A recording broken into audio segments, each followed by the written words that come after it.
Welcome to Cards by Kendra. Today I will share with you a tutorial on 3 handmade cards with backgrounds made with Distress Oxide Inks, 2 of which are shaker cards, including one that is a scented card made with birthday cake aroma beads. The first card was made using an embossed resist technique with the batik stencil from Martha Stewart.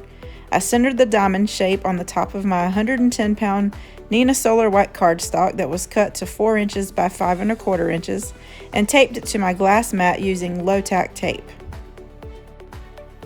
Using a sponge dauber, I applied VersaMark Dazzle Frost ink to the top half of my card through the stencil.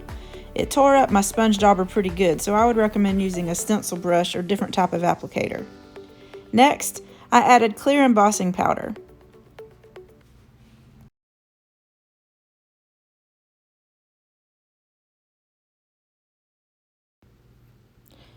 I forgot to brush it with my embossing powder tool first, so I had to use a dry paintbrush to brush off the extra powder.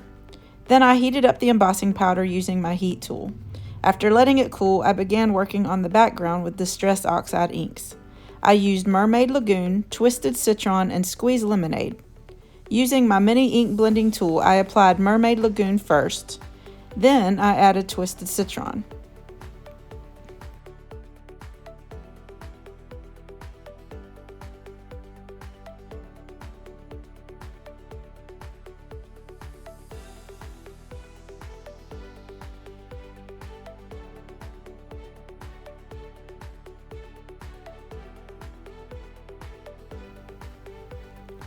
I blended together the Mermaid Lagoon and Twisted Citron, and then I added the Squeezed Lemonade to the bottom. I blended it all together to give it an ombre effect.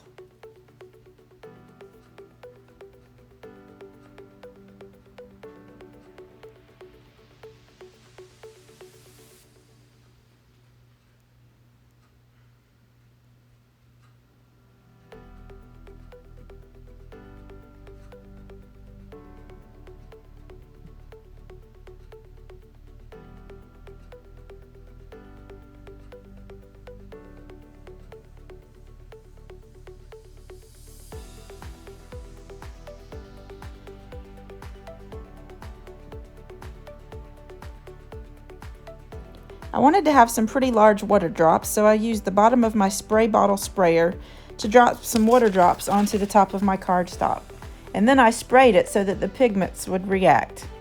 I patted it dry with a paper towel and set it aside to completely dry. I took another piece of cardstock and dabbed it onto the ink that was left over on my glass mat. It had a little too much blue, so I added a little bit more Twisted Citron to my glass mat and I sprayed it with water.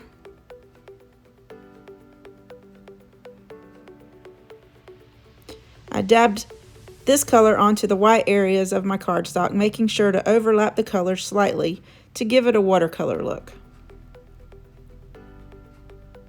I took another piece of cardstock and dabbed up the rest of the ink left on my glass mat.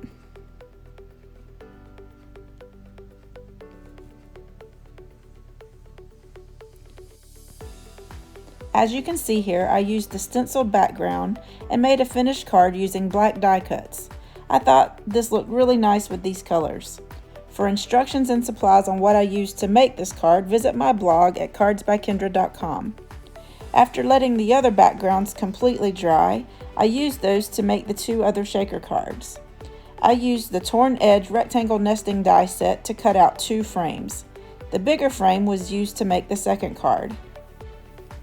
To make the window for my shaker card, I used 1/4 inch double-sided adhesive on parts of the edge, and then zig liquid adhesive on one edge since the tape was a little too wide. I didn't want it to show.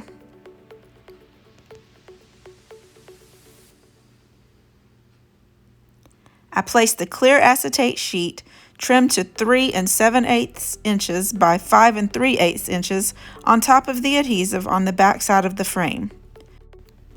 The best place to get inexpensive clear acetate sheets is at eCraft Supplies on eBay.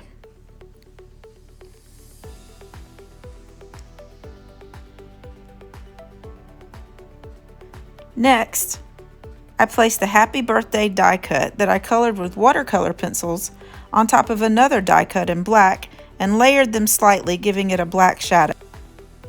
Since I didn't use adhesive sheets on the back of my cardstock before making my die cuts, which would have been much easier, I used this glue sponging technique to adhere them together.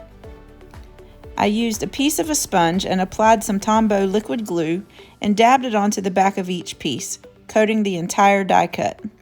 Your fingers will get pretty sticky using this technique, so be sure to wash your hands or everything will stick to your fingers.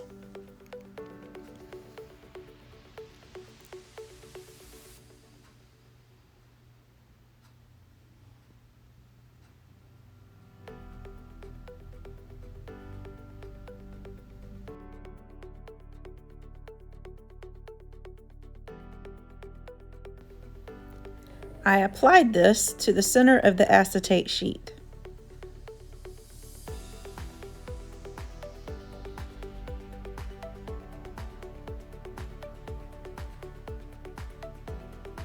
I set it aside to completely dry. Now it's time to put it all together and make the shaker part of the card. I used foam strips along the outer edge behind the frame, making sure the entire frame was enclosed with foam so that none of the shaker pieces would fall out.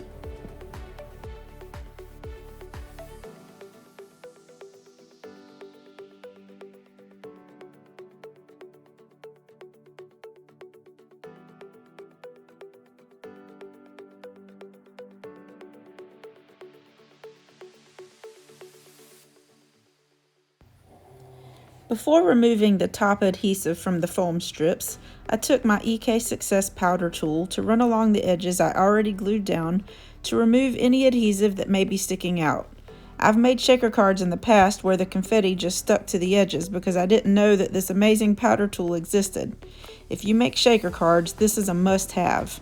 The link is in the description below. I had to wipe down the acetate to get the excess powder off. After removing the top adhesive, I set it down to add the Mermaid sparklets to the center of the other background piece.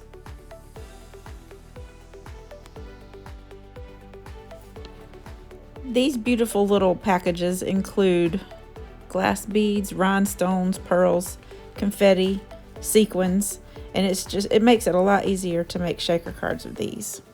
Now I had to flip some of the pieces over so that it laid correctly.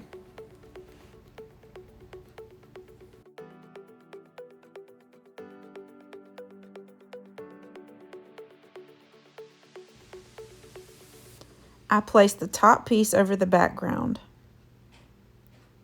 making sure to press down firmly so that the adhesive sticks.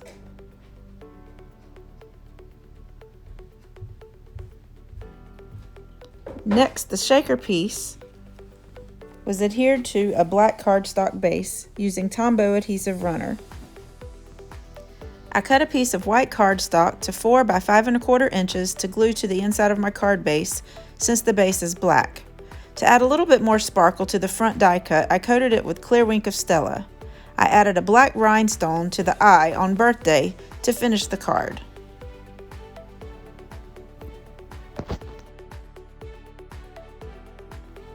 Now for the third card. This is the scented shaker card I made using birthday cake aroma beads.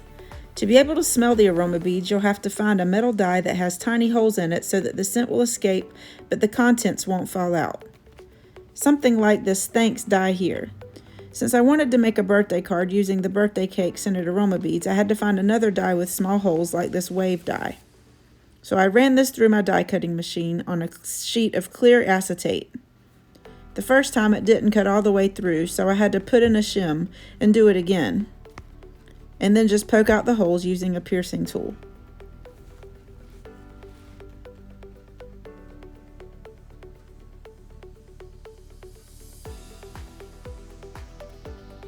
I trimmed this down to fit the inside of the torn frame, about 2 by 3 inches.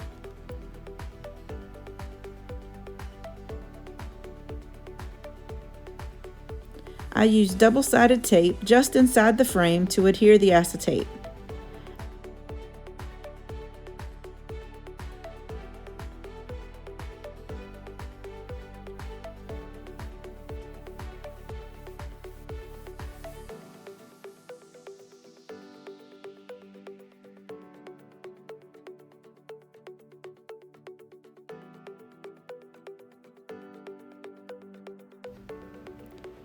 I decided that I wanted the edges to stand out a little more, so I put chalk ink around the edges of the frame.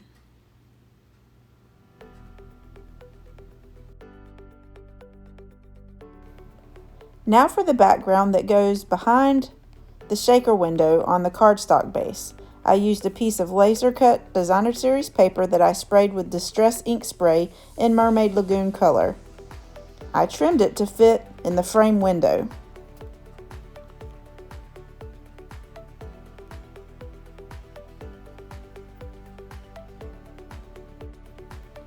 I had to mark where to lay it down on the cardstock base before applying glue to the back using the same sponging technique I used before.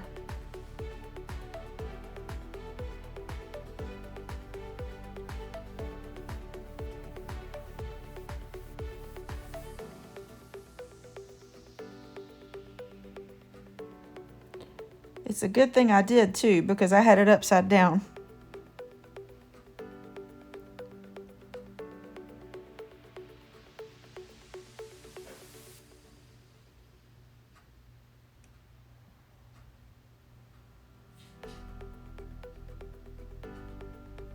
I erased my marks so they didn't show through. Since there were so many holes on the laser cut paper, I had to use the powder tool to remove the stickiness from the front side that seeped through, then wipe away the excess.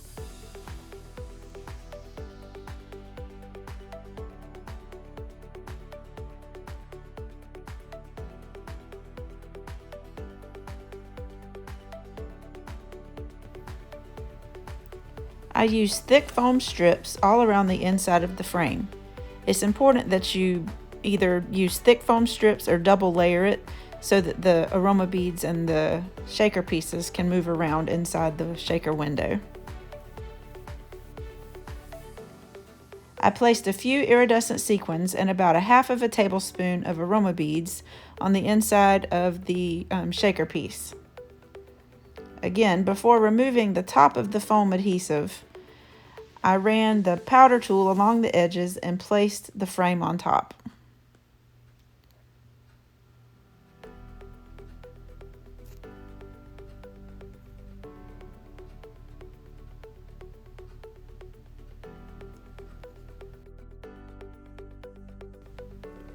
For the happy part of the sentiment, I colored a scrap sheet of shimmer white cardstock with blue and green watercolor pencils and then used an aqua pen to blend the colors. After this dried, I cut it out using a happy die I bought from AliExpress. For the bottom right corner, I used part of the laser cut designer series paper that was cut off. I stamped the word birthday inside the classic label stamp from the Thoughtful Banners stamp set from Stampin' Up! Using the Mermaid Lagoon and Twisted Citron Distress Oxide Inks. I purposely placed the word toward the left since the cutout would cover up the right side.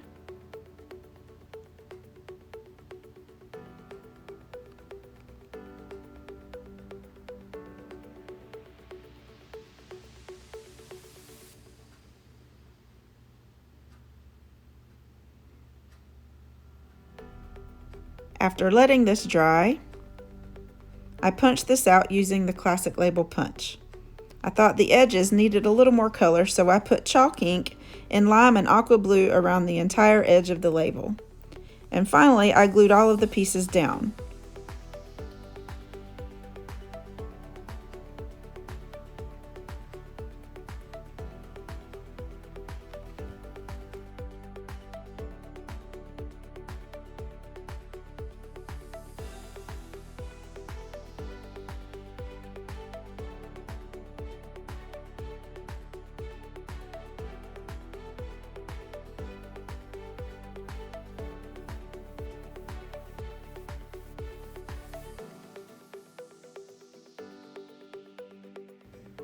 So again, here are the 3 finished cards that I made using Distress Oxide ink backgrounds.